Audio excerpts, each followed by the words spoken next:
The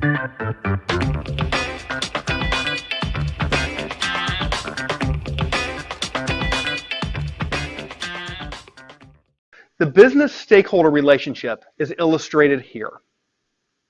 It begins by really everything being revolved around internal company processes. So at the top, we have our owners or our stockholders. Well, they have a direct relationship, not only to the internal company processes, but also to our suppliers and our customers.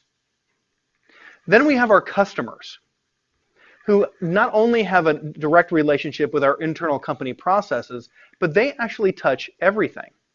They touch our owners and our stockholders, and then of course there's a relationship with management and employees. Now, management and employees have a direct relationship with our customers and our suppliers. And all of that is still centered around our internal company processes. And then finally, we have our suppliers. Well, they have a relationship with our management and employees, as well as our owners and stockholders.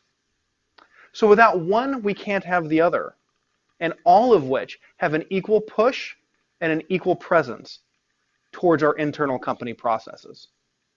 When we start to change processes and making them improved or better for the company, it will affect all of those relationships. It will affect the relationships from the process to the owners and the stockholders. It will affect the relationship to our customers, to our management and employees, and also to our suppliers.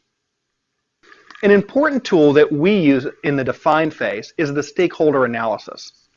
A business has many stakeholders, and any change to a business process will affect some or even all of them. When a process does not meet its objectives, it results in the stakeholder being negatively affected or impacted, which in turn impacts the organizational performance.